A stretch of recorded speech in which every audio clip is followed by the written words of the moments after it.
Y aquí estamos, amigos de Entre Ciudadanos Te Veas. Muy buenas tardes, ¿cómo están ustedes? Rafa, buenas tardes, ¿cómo estás? ¿Cómo te ha ido? Afortunadamente bien, mi Leo, después de una breve ausencia que tuvimos aquí en nuestro videoblog, bueno, ya estamos otra vez aquí y pues hoy estamos de plácemes, mi Leo, ¿no? Tenemos un invitado que no necesita presentación. ¿Quién en esta ciudad y fuera de ella no conoce al maestro Bernardo Batis Vázquez? Maestro, qué gusto que esté aquí con nosotros. Para mí, gracias a ustedes, a Entre Ciudadanos Te Veas, es un nombre muy original y muy propio, porque los ciudadanos debemos mandar. Así es, esa es nuestra idea, maestro Batis, precisamente esa es nuestra idea, acercar a una clase política que pareciera que cada vez se aleja más del ciudadano, poderla acercar más a nosotros, ¿no? Y bueno, poderle preguntar, y qué gusto tener hoy a una institución en el derecho y en la política de esta ciudad y de este país, como es usted, maestro. Gracias por estar aquí. Gracias a ustedes y con mucho gusto a platicar un rato de ciudadano a ciudadano. Perfecto, maestro. Maestro, hay una frase que usted la debe conocer porque usted la ha llegado a citar, que dice que quien pierde la mañana pierde el día. Y quien pierde la juventud pierde la vida. Pierde la vida. ¿De quién es esta frase? Mire, yo estudié en la secundaria 1, Regina 111, secundaria oficial, y ahí en la gran escalera, en un edificio imponente, la gran escalera de la secundaria, decía esa frase cuando yo era pues niño o adolescente, de los 12 a los 15 años estudié ahí. Y esa frase la decía, y los maestros de entonces de la secundaria 1 nos la repetían: el que pierde la mañana pierde el día, el que pierde la juventud pierde la vida. Hay que aprovechar la mañana, las mañanas. Andrés Manuel dice, la buena suerte la reparten en las mañanas, temprano, en la madrugada. La suerte se reparte a las 6, ¿no? He escuchado yo por ahí. Sí. La buena suerte se reparte tempranito. ¿Qué lleva a Bernardo Batis, ese estudiante de la secundaria número 1, a la abogacía?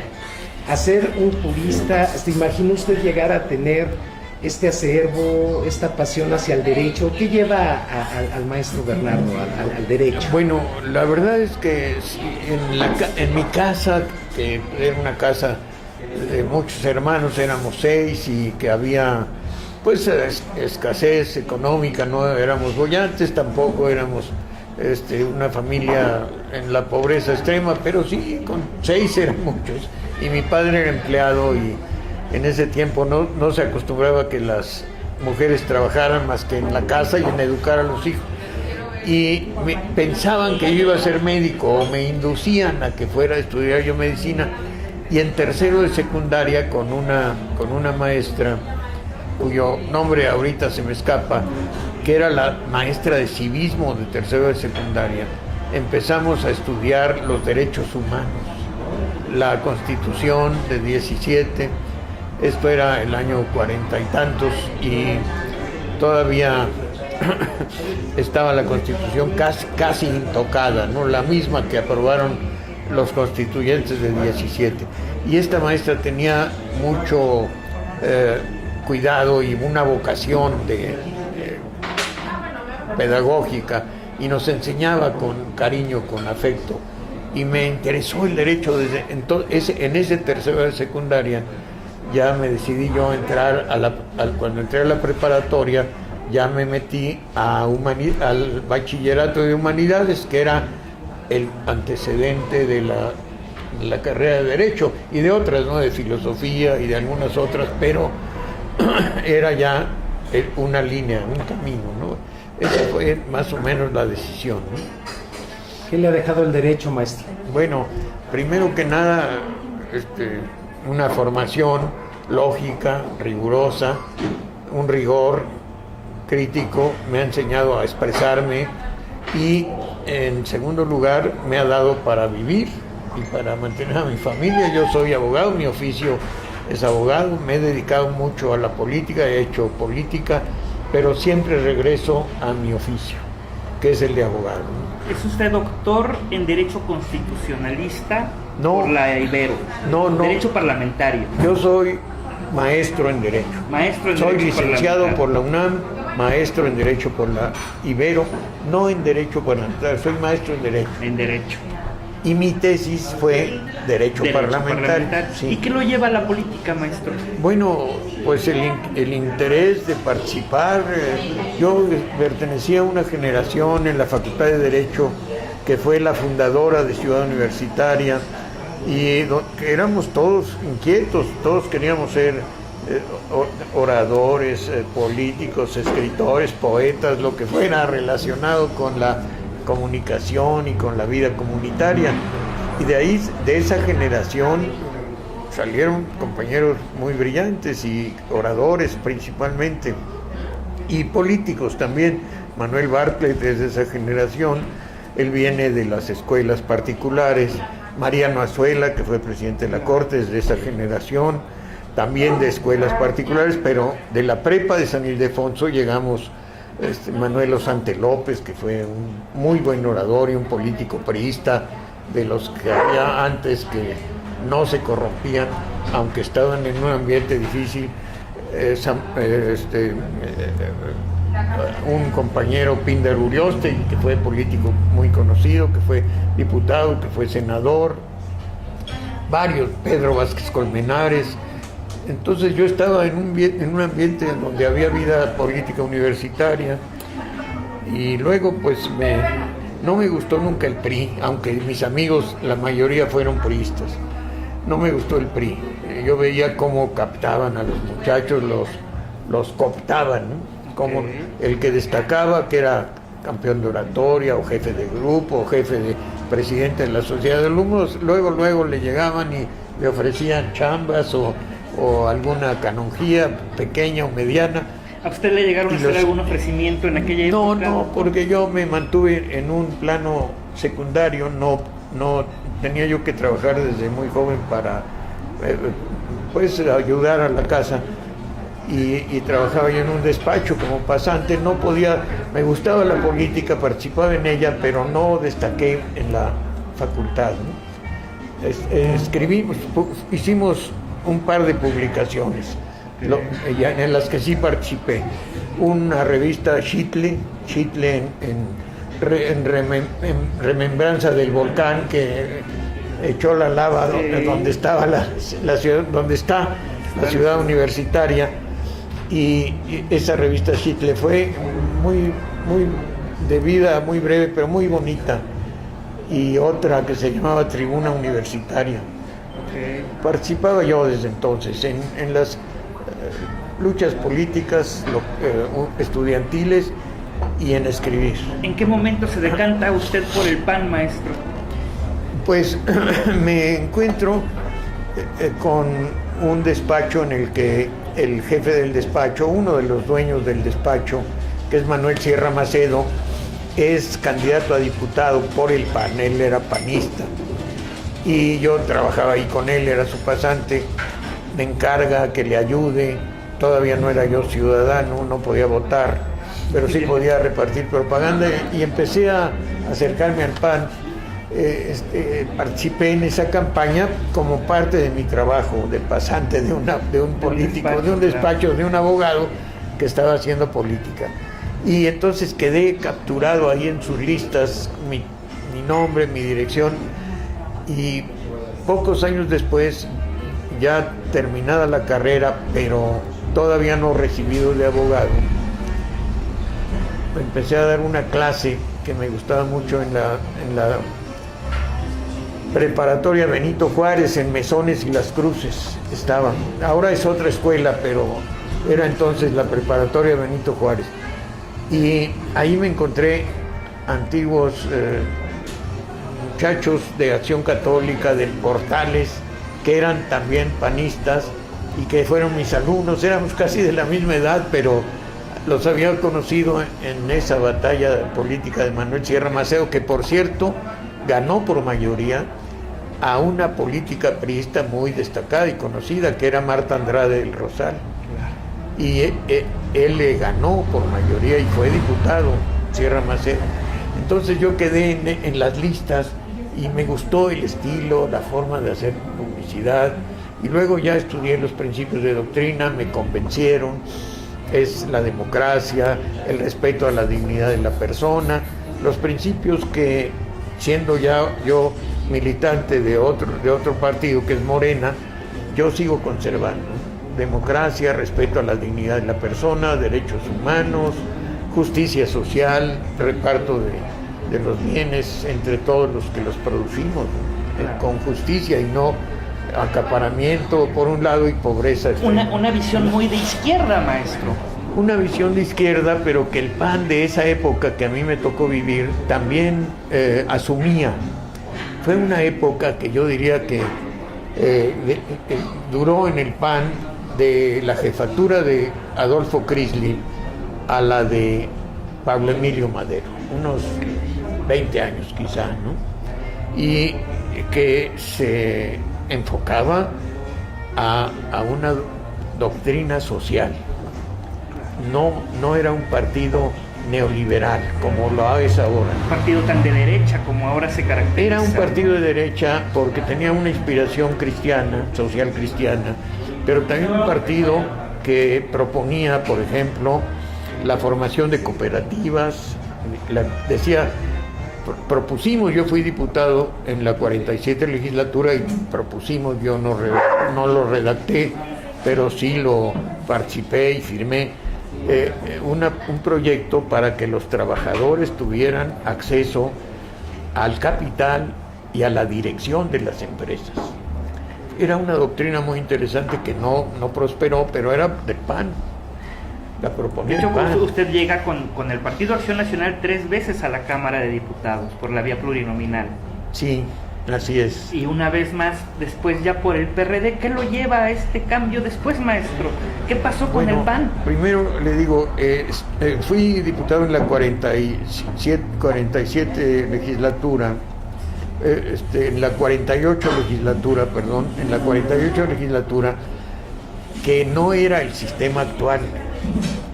No había listas de partidos, había un sistema que eran los diputados de partido, como les llamaban, en el que de los que participaban y no ganaban, pero habían tenido el mejor porcentaje, eran los que entrábamos. Y entonces yo tuve el porcentaje más alto. Altos, claro. Aquí jugando por esta zona. Era una manera más justa de hacerlo, ¿no? Claro, y que no le permitía a los dirigentes, a las cúpulas de los partidos, poner a sus amigos, repartir, ¿no? Distribuir, ¿no? Los cargos. El que trabajaba más y no enfrentaba a los unis con los pluris como ahora, ¿no? Claro. Esa fue mi primera experiencia. Yo tuve una votación, yo creo que gané a un líder de carteros de las COP, un líder de carteros que pues manejaba muchísimo dinero y mucha gente, y nosotros éramos ciudadanos con pocos recursos, pero mucho trabajo voluntario. Y no, pues ellos manejaban todo, igual que ahora. Han corrido los años y las cosas siguen en eso, lamentablemente, muy parecidas. ¿Qué ha pasado con la política en este país, maestro? Pues empezaron a hacer política los que buscaban cargos, los que buscaban el poder como modus vivendi. Mire, los presidentes de los partidos del PAN, desde el partido del PAN, en aquella época, todos tenían todos los panistas de aquella época, de los años 60 a los 90, tenían sus propias ocupaciones, eran ciudadanos que además tenían un trabajo. Que tenían un trabajo. Adolfo Crisli era abogado, Pablo Emilio Madero era pues un empleado de Vitro, alto empleado, un funcionario, pero no era accionista ni dueño. Él trabajaba, estaba jubilado cuando fue presidente del PAN. José Ángel Conchello tenía una empresa de publicidad, de análisis de publicidad, daba servicios y hacía, igual que yo, en la mañana íbamos a nuestro trabajo y en las tardes, noches y domingos y sábados hacíamos política. Era esa Militancia. vocación de servicio, ¿no? Sí. Esa vocación de servir, de ayudar, de llevar las prácticas, de querer ver un México mejor. Esa era la idea. En el PAN, que no recibía subsidios, ni prerrogativas, ni nada, que vivía de las cuotas de sus diputados y de las rifas de coches, de eso vivía el partido, de esas dos fuentes principales, y cuotas y algunas aportaciones de ciudadanos. La idea era que todos tenemos que tener una actividad política, todos. Unos que tienen más vocación pues le dedican más tiempo y otros puede que no le dediquen tanto, pero decíamos todos debían tener un partido político. Todo el mundo debería de participar Todo el en mundo política. debería Eso de construiría participar. una democracia real, ¿no? Hacer Así es, ciudadanía, sí, Rafa. sí. No éramos políticos profesionales. Cuando usted sale del PAN y se va a las filas del PRD, de hecho como fundador, Yo nunca fui militante del PRD. Salí del PAN y en el formamos un grupo que se llamaba el Foro Democrático. Y el Foro Democrático apoyó la segunda candidatura de Cuauhtémoc, la de 94, si no mal recuerdo, la de 94, pero como Foro Democrático. Yo nunca no fue militante. no fui militante del Pero nunca. también llegó a una diputación federal Llegué a vía el PRD. Llegué a una diputación federal como externo. El PRD tenía una cláusula muy interesante que Porfirio llamaba la franja ciudadana, Porfirio Muñoz Ledo, que conocí en la facultad también. Él era unos 3 años adelante que yo, iba adelante, pero ahí nos conocimos. Él decía, el PRD tiene la franja ciudadana, que era una cuota de ciudadanos no militantes del PRD que podían ser candidatos. Y en esa entré Así es yo. como llega usted. Sí, así es como llego. Y otros, Jorge Eugenio Ortiz Gallegos, que era del Foro Democrático, juega también para algún cargo en Michoacán, porque él era michoacano.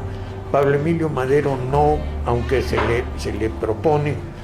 Llega un diputado, primero que nada, con Cuauhtémoc, que se llamaba Mauro González Luna, que fue después con Cuauhtémoc el consejero jurídico, su consejero jurídico. Fue un cargo importante en el gobierno de Cuauhtémoc, pero antes fue diputado del PRD.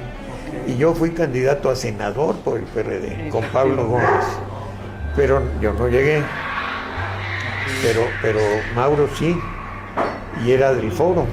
Y después llega usted, maestro, pues nada más a la Procuraduría General de Justicia del Distrito Federal Así es. con Andrés Manuel López Con Andrés Obrador. Manuel. Ya de la parte legislativa se va totalmente a la Sí. parte... No, mire, administrativa. yo fui diputado del PRD en la legislatura 57, que fue aquella que ustedes recordarán que asume la dirección de la Cámara sin un solo priista. Ey, Abre la sesión Un hecho histórico, con la presidencia de Porfirio y ni un priista. Llegan dos, ya que habíamos instalado la cámara. No querían ni prender la luz, los empleados estaban asustados, no sabían qué hacer, pero llegamos, no faltó ni uno. Era el PRD, donde yo formaba, el grupo parlamentario del PRD yo formaba parte, pero estaba también el PAN, donde estaba Krill, de entre los que recuerdo, Santiago Krill, y estaba el ferrocarril, aquel de Aguilar Talamantes, y no me acuerdo algún otro partido, éramos 3, 4, 5, el partido, el PMS o alguno, y toda la oposición junta, llegamos, instalamos el Congreso, la Cámara de Diputados, y abrimos las sesiones sin un priista. Y luego llegan dos personajes, uno es Ricardo Monreal, que era priista entonces, y el otro es Fidel Herrera, veracruzano, que después fue gobernador. Son los dos que llegan tímidamente hasta atrás, y Porfirio los invita, ellos se les pone asistencia, vamos a decir, Okay. Pero llegan como simples, fueron a verlo, yo creo que los mandaron. fue una experiencia interesante y un paso adelante en la democracia. Un gran paso adelante en la democracia de este país, como ha habido muchos y como usted finalmente ha sido partícipe y testigo de muchos avances democráticos que ha habido en este país, maestro. Sí, yo ahí participé. ¿No cree que hoy la política y la democracia en nuestro país ha dado un retroceso? Yo creo que sí. Los partidos de oposición grandes, el PAN y el PRD, en lugar de cambiar el sistema priista de dirección muy rígida, de disciplina, de incondicionalidad y de búsqueda de una forma de hacer política a través de arreglos, de pactos, yo te ayudo aquí, pero me debes una, y cuando te la pida me la vas a pagar, o tú dame esto, apruébame esto, y yo te apruebo esto. Esa forma de hacer política, no abierta en el Congreso, donde se exponen los argumentos y se deja libertad a todos de votar, eso nunca se logra en el país. ¿Y los ciudadanos dónde están en esa política, maestro? Los ciudadanos se quedan como testigos mudos a veces reclaman, a veces reclaman con mucha fuerza, a veces hasta disparan, ¿no? Como los de Madera, el levantamiento de Madera, como un levantamiento de derecha en Guajuapan de León, de lo que ya no se acuerda casi nadie, como los estudiantes, como los médicos, a veces con mucha fuerza, pero el Estado tiene la fuerza tiene todo el poder para neutralizarlos y no permitirles una participación más allá. Y los partidos se van amoldando a ese sistema. En vez de cambiar el sistema priista, los que llegan se mimetizan y se asocian con el sistema y ahora están ahí. Y Morena trata de no hacer eso. ¿No corre ese riesgo también Morena? Yo creo que finalmente participando en un sistema partidista como el que permea. Cualquier partido correría ese riesgo. Yo creo que Morena tiene la fuerza suficiente, la estructura, el liderazgo firme, sin duda, y indiscutible, y con una gran autoridad moral de Andrés Manuel. Y eso lo hace distinto. Pero no digo que lo haga inmune a tropezar con la misma piedra.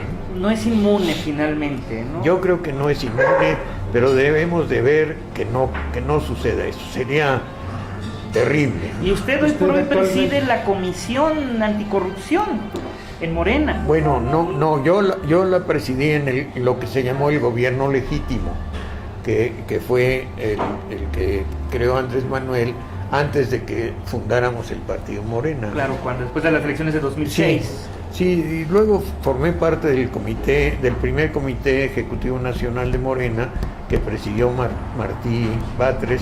Ahí formé parte, pero no con un cargo específico. Miembro del comité nada más. Miembro del comité. Pero finalmente, usted que siempre ha sido señalado como un funcionario honesto, como un político honesto, uno de los pocos políticos que se señalan en este país como personas honestas, usted está encargado o ha estado encargado de ver que no haya corrupción en el interior del partido de Morena. ¿Ha sido fructífero? Mire, no ha sido mi cargo ese, no ha sido mi cargo. Yo sí tuve una comisión anticorrupción, pero que señalaba corruptelas de fuera. De fuera, no de adentro. Hacia adentro hay una función, una comisión que cuida eso, que vigila y que resuelve los casos que pueda haber de corrupción en el partido. Yo no he estado en eso.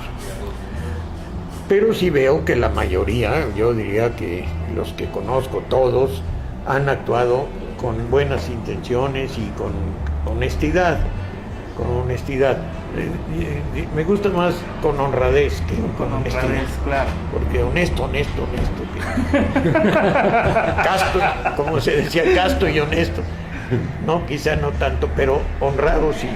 Y por supuesto, yo no voy a la política para vivir de la política. Yo he vivido de mi trabajo. Cuando desempeño un puesto, fui procurador, bueno, mi despacho se quedó cerrado a cargo de otras personas y yo ya no participé en mi despacho, 6 años, y viví de mi salario como procurador, como servidor público. Como servidor público, ¿no? Maestro, usted estuvo en el Congreso Constituyente.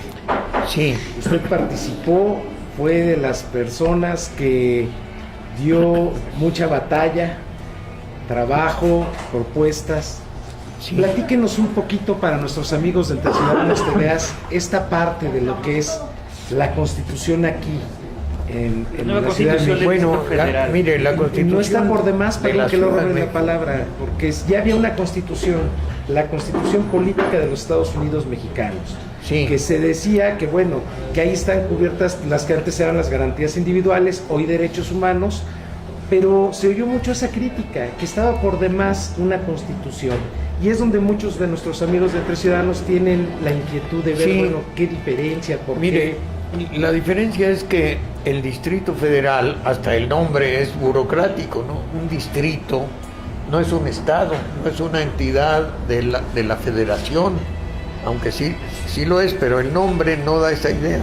Un distrito es un espacio territorial.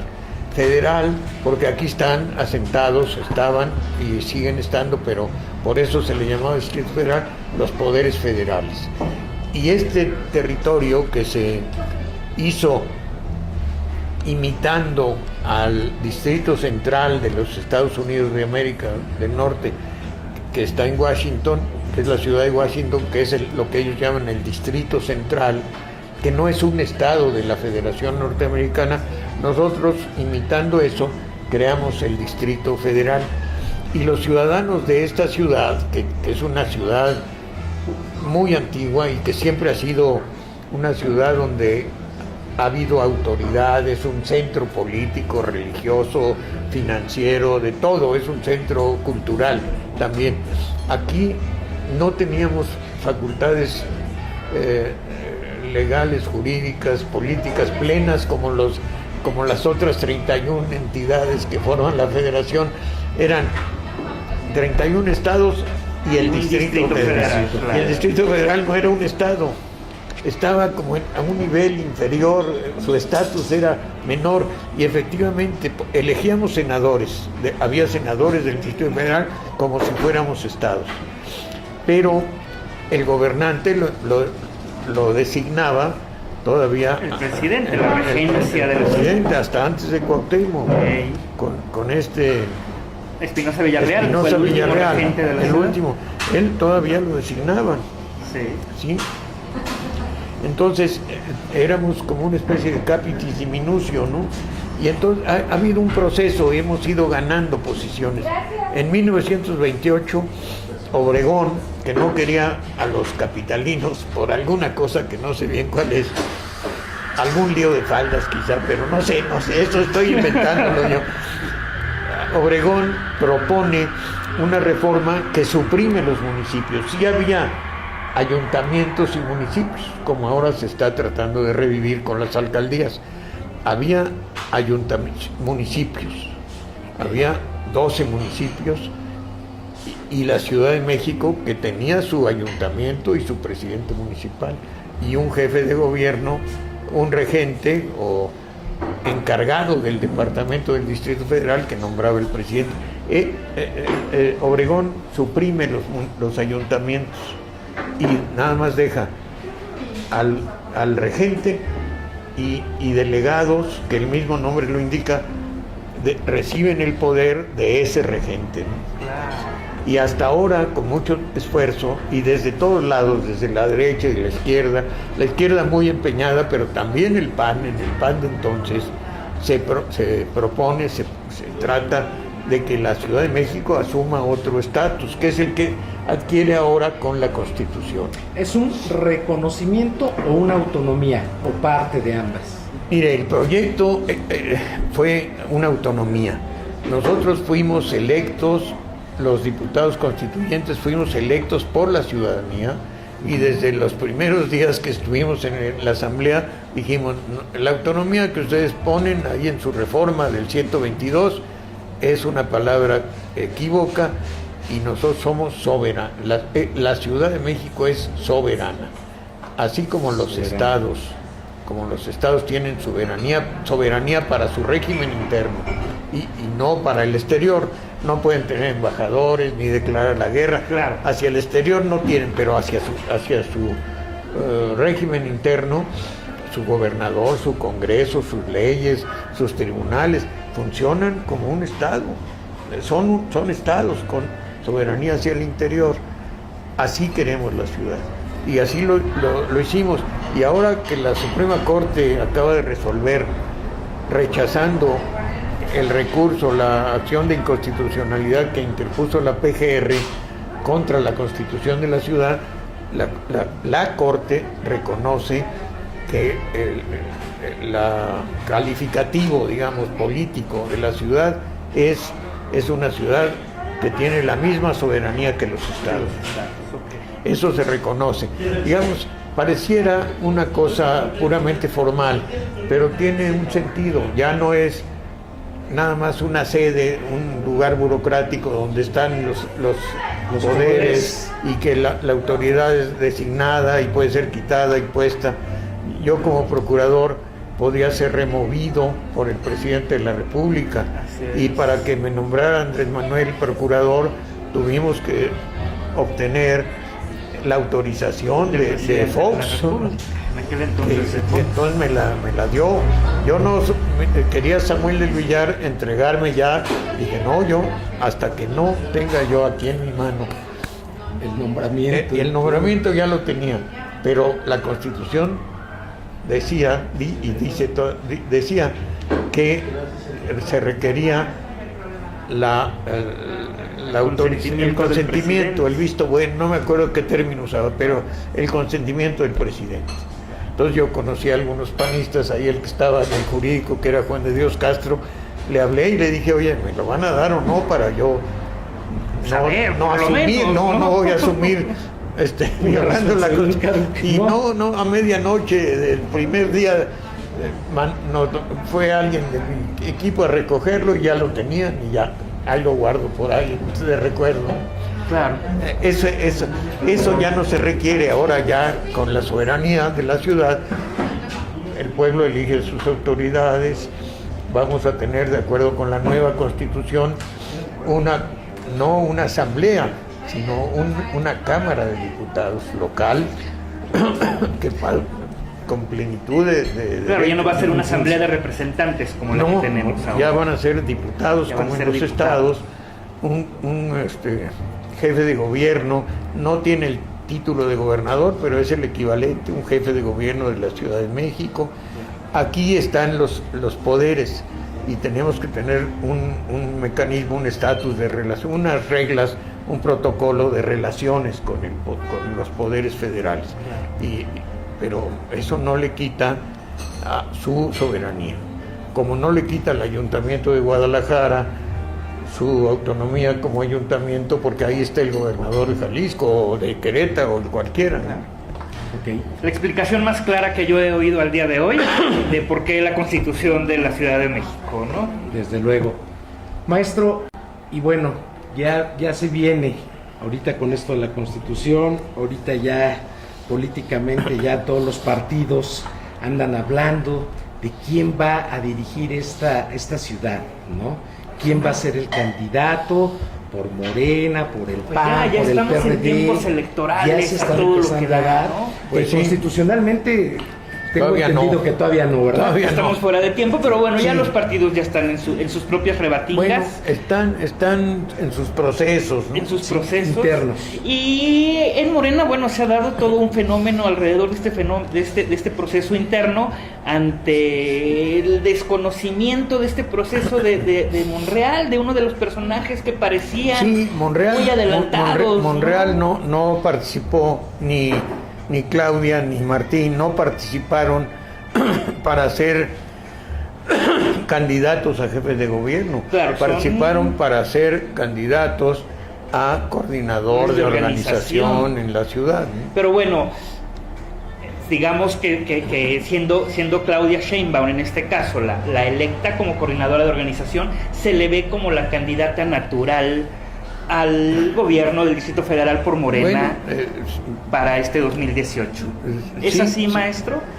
Es posible que así sea, ¿no? Es posible Muy- que así sea. Muy factible, pero en su momento pues ya será el proceso para elegir candidato. Ahorita no es, Ahorita no es el tiempo, no claro. es el tiempo, ni es todavía ella, él o la candidata a jefe todavía no. Aún sin embargo, un personaje como Monreal ya salió a decir que o se repone este proceso Sí, que se hizo, sí. o él deja el partido.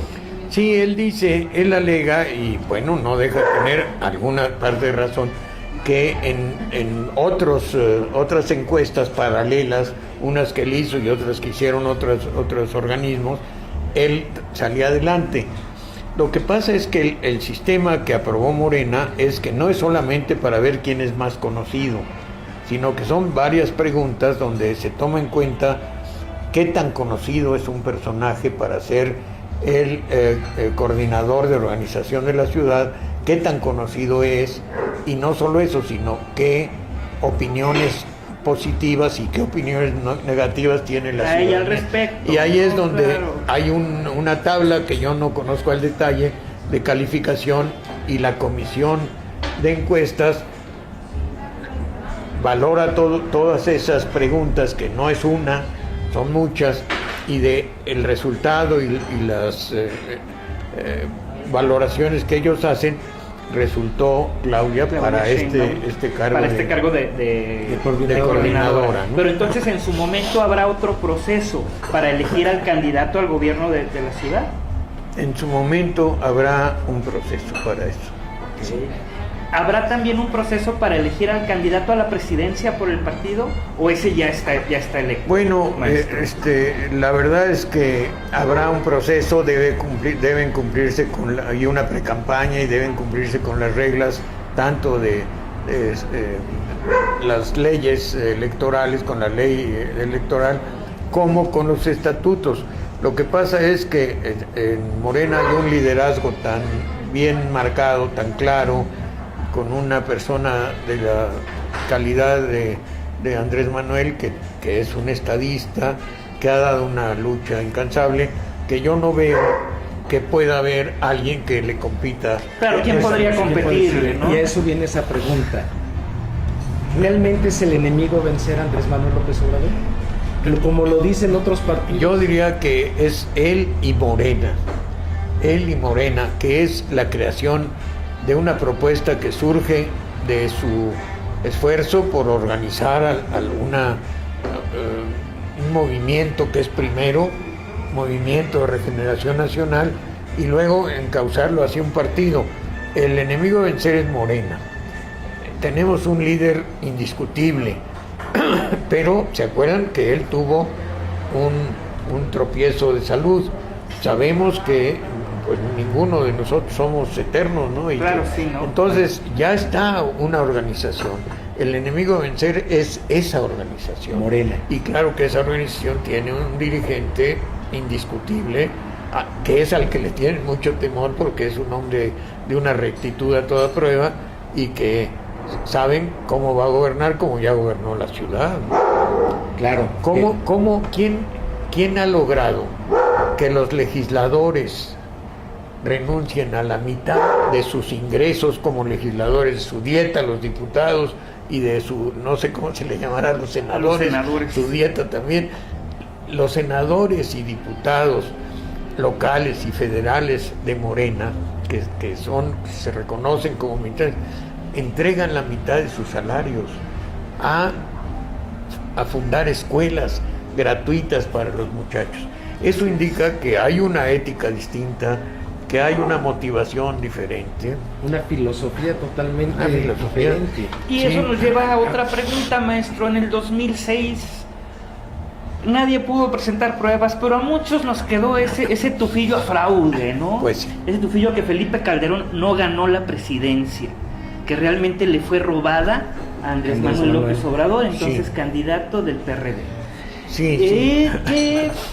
¿Qué nos exime de que en el 2018 nos vuelva a pasar lo mismo? Mire, yo creo que lo van a intentar ellos. Alguna vez Fidel Velázquez nos dijo a los panistas de entonces, o les dijo a los dirigentes del PAN de entonces, yo era militante nada más, les dijo, no, quieren el poder, váyanse al cerro, como si él se hubiera ido, él nunca estuvo, nunca fue, pero él dijo, así llegó el PRI, surge del Partido de la Revolución Mexicana y del Partido Nacional Revolucionario, es la historia. Y son los revolucionarios que derrotaron al régimen de Huerta. Es un decir. A la guerra. Bueno, es un decir. Porque hay muchas fuerzas de fuera. Pero eso es lo que dicen. Dice, el poder es nuestro. A ver si no nos quitan. No tienen confianza en la democracia. Por eso compran votos. Por eso hacen fraude. En el PAN, ya muy cerca de que nos fuéramos, cuando era todavía Pablo Emilio presidente del partido, hicimos un libro que yo no tengo, pero debe estar en las bibliotecas y librerías del PAN, que se llamaba El Libro Negro de la Democracia, donde enumerábamos, creo que 50 formas de hacer fraude electoral, que usaban según el lugar, según si era el campo, si era la ciudad, si eran ciudades pequeñas, grandes, pueblos, y las siguen usando. Ese es el problema, que la siguen usando. Ese es el problema. Pero bueno, ya estamos hablando del momento de la elección. Maestro, yo veo el espectro ideológico de los partidos, por un lado el PAN, por un lado el PRD, y me sorprende lo que acaba de suceder este fin de semana, ¿no? Sí, es sorprendente. Claro, ahora con una alianza. Yo no logro explicar. Y todavía la llaman Alianza Democrática, ¿no? Además, sí, de que dices, a ver, yo creo, no sé, desde mi punto de vista, son antagónicos. Se juntaron los rábanos con los pianos, ¿no? ¿Qué pasó ahí? Mire, es realmente eso, es que el decir vamos a vencer a Morena. O sea, tenemos que buscar todas las vías. Esa es la meta. No están sustentando una ideología política. La razón de un partido político es que personas que tienen convicciones similares o iguales, una doctrina política parecida de derecha, de izquierda, socialdemócrata, social cristiana, liberal, se unen para participar en política. Lo que le da esencia a los partidos es tener ciudadanos, pero ciudadanos que coinciden en algo, ¿no? Claro. Esto es, entonces, lo que están haciendo ellos desnaturaliza lo que es un partido político. Exactamente, a mí me da la impresión que van a formar un nuevo partido, porque si te das cuenta, la declaración de principios de acción nacional como la del PRD son totalmente opuestas. La declaración de principios, su plan de acción, sus estatutos. Entonces digo, bueno, ¿están dejando a un lado los partidos para crear uno nuevo? Bueno, yo no sé qué estén pensando. Su meta es frenar a Morena y a Andrés Manuel. Pero mire, yo le puedo decir, recuerde que cuando Fox fue candidato a la presidencia por el PAN, había un grupo que se llamaba Amigos de Fox. Los Amigos de Fox. Yo les decía entonces, el PAF, Partido Amigos de Fox, está incrustado en el PAN y es el que manda. Y Fox dijo, los principios de doctrina los guardamos en el cajón y vamos a ganar el poder. Lo que nos interesa es el poder. Ahí empezó la perversión. Ya no era decir, yo quiero el poder para que estos principios me sirvan para gobernar a este país. Él dijo, no, quiero el poder. Claro. Los principios son secundarios. Algunos cercanos a él decían, los principios son un estorbo, porque nos impiden hacer lo mismo que hace el PRI. Y al final así se manejó su presidencia, ¿no? Claro. Sin principios. Así es. Como la de después Felipe Calderón y a la fecha, ¿no? Sí, mire, yo creía, porque conozco a Felipe, que él iba a establecer más cercanía en el gobierno con los principios, a fundar más su gobierno en principios, pero estaba ya demasiado copado, ¿no? Y no tuvo la fuerza, se tuvo que echar en manos del ejército para sostener. Fue verdaderamente un desastre el paso de Calderón por la presidencia, ¿no? La declaración de guerra fue terrible, la influencia de gente muy cercana, él no le dejaron, o él ya no pudo, o ya no quiso rescatar los principios, porque Fox sí era un adueñadizo en el PAN, Sí, bueno. pero Felipe no. Felipe se formó en la vieja Claro, él fue presidente del partido, Fue del la Partido base, Federal, y claro, después a claro, nivel claro, nacional. y su padre fue panista. Él nació con pañales Claro. azules.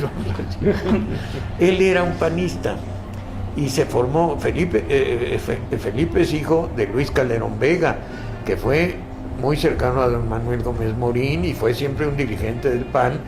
Fue el historiador de la primera etapa del PAN, escritor y maestro de sociología.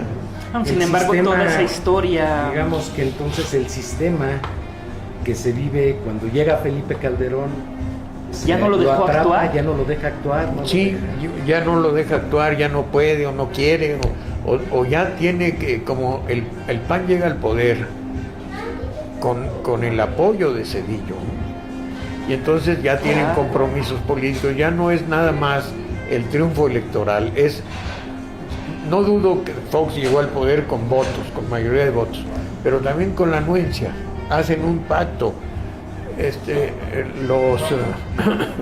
Los panistas, dirigentes de Acción Nacional, cuando Salinas asume el poder, pactan con él, ¿no? Se acercan a él, tienen acuerdos y se establece una simbiosis. Ya es lo que llamó, pues no recuerdo, Manu Dormier, creo, o alguien, el PRIAN, ¿no? El PRIAN, claro. Que es cuando usted decide precisamente separarse de Acción Cuando Nacional. decidimos un grupo importante, ¿no? De- 2 expresidentes del PAN, exsecretarios generales, distinguidos militantes de antiguo del PAN se separan porque ya se ve que están entrando al sistema, no a cambiarlo, Ya sino no hacer ese contrapeso a que era- sumarse al sistema, ¿no? A jugar el mismo juego, ¿no? Que luego lo hace el PRD en su momento, Claro, en su momento. con otra derrotero, con un camino diferente, pero lo hace también. Claro. En este pacto por México, ¿no? Este tan mentado pacto por Ese México fue pacto algo por muy México claro. ya ¿no? es el cierre La puntilla, de esos claro. arreglos, ¿no? Maestro, ¿y qué futuro ve usted para este país, para la política en este país? La verdad es que hoy el panorama que podemos ver, pues no es de lo más alentador, ¿no? No. Con la presidencia que tenemos hoy, qué tan malo fue el PAN que regresó el PRI, ¿no? ¿Qué futuro ve usted? El futuro lo tenemos muy cerca, ¿no? El futuro lo tenemos a la vuelta de la Sí, esquina. En el sí. 2018 se van a definir Mire, muchas cosas, ¿no? estamos viendo primero que, como se vio ayer, mucha gente se acerca a Morena, que no es militante de Morena, que aceptan firmar este convenio al que los invita Andrés Manuel, no para apoyar solo a Morena, sino para colaborar en la transformación de este país, porque tienen razón ustedes al decir que este país ya no aguanta mucho más como va. Digamos, la economía es un desastre, la deuda pública ha crecido a cantidades impagables, al grado de que pone en riesgo nuestra soberanía. Claro, Ya no es nada nuestro. Nuestros ahorros, por ejemplo, ya no son los nuestros. tienen Es que ya ni ahorros tenemos. Pero lo poco que tenemos, los que nos pagan los sueldos, lo que logremos tener como pequeña reserva, o grande o mediana, lo que hay de dinero en los bancos lo tienen no una banca mexicana, sino una banca extranjera. Manos extranjeras. Las- Ahora las costas, nuestro también petróleo, está en manos extranjeras, nuestras costas la están en manos energía, extranjeras. las Donald Trump nos minas, amenaza todos los días con todo. construirnos un muro Sí. y con hacernos cosas, Y ¿no? nuestros gobernantes no saben qué contestar, No saben quién le dio el palo a Lucas, no saben leer, no saben leer. Imagínense. ni el presente ni leer el futuro. Y entonces se empantanan, están nerviosos y creen que cumpliendo las consignas del Banco Mundial y de las grandes corporaciones financieras transnacionales, que con eso van a salvarse, y no, al revés, se hunden más cada ¿Y vez. qué queda, maestro? ¿Cuál es el camino para un país en Mire, nuestra situación? que el pueblo asuma el poder a través de la herramienta que tiene, que es un el partido, voto. que es el voto, y un partido El voto político. cuando se le respeta, pero ¿qué pasa si nos ¿Qué pasa lo acabamos de ver mismo que en el ahorita en el 2006? Estado? No, y ahorita en el Estado de México, lo que acaba de pasar, ¿no? ¿Qué pasa ahí si finalmente tenemos un sistema electoral al que nadie le creemos? La democracia funciona, Pues, maestro. Mire, la democracia tiene tantos obstáculos que no puede avanzar. Sin embargo, no tenemos otro camino. El que ha adoptado o asumido Morena y Andrés Manuel siempre ha sido el camino pacífico, aunque le achacan que es violento. Claro, no es cierto, siempre se no lo es han querido cierto. achacar, No ¿no? es violento, es valiente, tiene un valor civil a toda prueba, pero no es violento. ¿Y qué es lo que está diciendo a la gente? Ven y vota, y vamos a abrumar a estos malos gobernantes con una cantidad tan grande de votos que ya no puedan hacer el fraude. Digamos, es una esperanza difícil, pero no imposible, según lo que se está viendo. Eso es lo que nos queda. como Las país, encuestas indican que él va arriba. Y esta fórmula de ofrecer apoyos a un pacto para cambiar a este país está teniendo eco.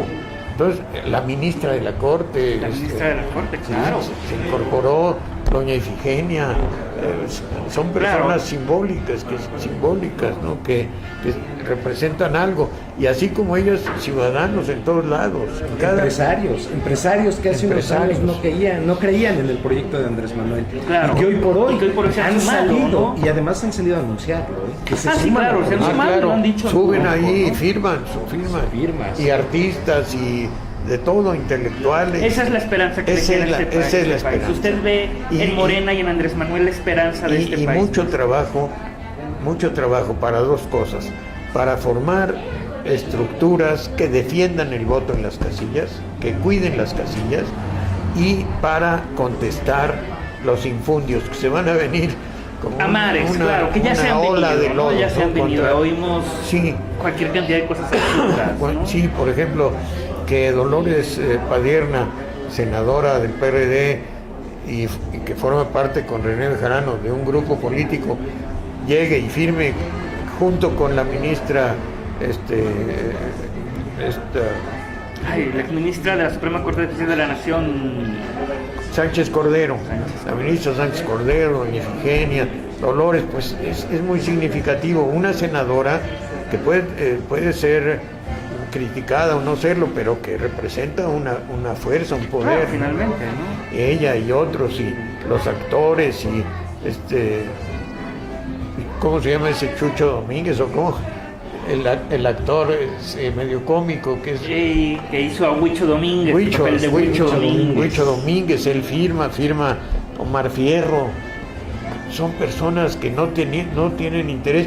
Y antes en el constituyente, Bruno Bichir. Bruno Bichir y Damián Alcázar, que es Damián una Alcázar. persona que además Damián se ha aventado Alcázar. la tirada de sacar sus películas Sí, él retratando es un lo que crítico, él es un crítico del sistema. Esperamos, Damián, alcanza pronto tenerte aquí en Entre Ciudadanos, que también va a tener mucho que platicar. No, Ay, él es tener cualquier además cantidad de un cosas hombre que convencido. Él desempeña papeles que aprende, pero en la tribuna del constituyente, cuando habló, Él, lo hizo muy bien. Sí, no, claro, es un hombre tiene una convicción política. políticamente muy lúcido, además, ¿no? Damián Alcázar.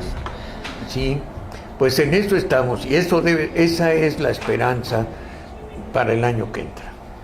Ok, maestro. Tenemos que hacer todos un gran esfuerzo, Así todos, es. y que Dios nos preste vida para Para ver el cambio, ¿no? Además de poder participar nosotros activamente, yendo a emitir el voto, amigos de Entre Ciudadanos, hagamos valer este derecho constitucional, porque usted está de acuerdo, maestro, que, Sí. que el poder votar se hizo a sangre y fuego realmente, ¿no? Sí. Es Claro, fue un logro, que logro. se ganó con ¿no? mucha sangre, ¿no? Y que hoy por hoy, a través del voto, podemos cambiar las cosas. Yo estoy en contra, maestro, de aquella gente y de aquellos twitters y Facebook que anuncian no votes. Imagínate No. que un día apareciera sin ningún diputado. O sea, A mí me esas causa cosas son- sentimientos encontrados porque bueno, en un sistema electoral como el Es- nuestro también me parece muy lógico el llamado a no le hagas el juego. Sí, es cierto. Por otro lado está la Bueno. parte que menciona el maestro. Hay que abrumar a estos malos gobernantes. Y hay que abrumarlos con con muchos votos. Sí, porque Claro. mire, Te digo, a mí me causa ahí sentimientos encontrados. Yo no estoy tan en contra Yo de siento este que son asunto estrategias de otros partidos para no llamar al voto. es- desgraciadamente, esa eso llamada, sucede. esa llamada a no votar, hay que ver a quién beneficia. Claro, exactamente. O sea, Es que de eso. veras no hubiera un día un solo votante en las casillas, bueno, eso sería No. una marca. Pero por otro lado, Pero bueno, que no- todos nunca- saliéramos a votar un día. Pero pues Eso- no hemos visto eso, está todos. No lo hemos visto todavía. No lo hemos visto. Tenemos que hacerlo. Pero si usted ve ahora, la gente está más empobrecida en términos Sí. generales, las clases medias abrumadas, los pobres más pobres.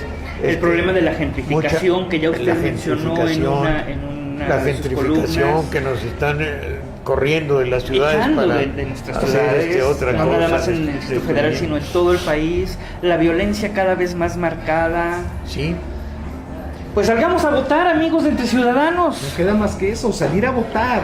Y Vamos, votemos, todavía ahí tenemos está el tiempo poder. para pensarlo, todavía tenemos Claro. tiempo para pensarlo. Leamos, sigamos a todos los Informémonos. candidatos, informémonos.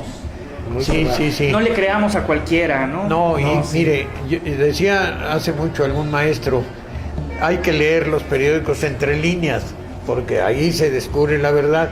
Y yo les diría, hay que ver la televisión entre líneas. Claro. Nos mandan muchos mensajes mentirosos, falsos, y hay unos gran sectores muy amplios de la población que solo se informan por la televisión. Y Sí. la televisión es una herramienta del sistema. Claro, Hay y el que periodismo en este tener país prevenciones. está Bueno, Amenazado. muy amenazado. Sí, ¿no? Amenazado. Claro. ¿Cuántos compañeros, amigos, reporteros han perdido la vida al informar? Efectivamente. En busca de la verdad.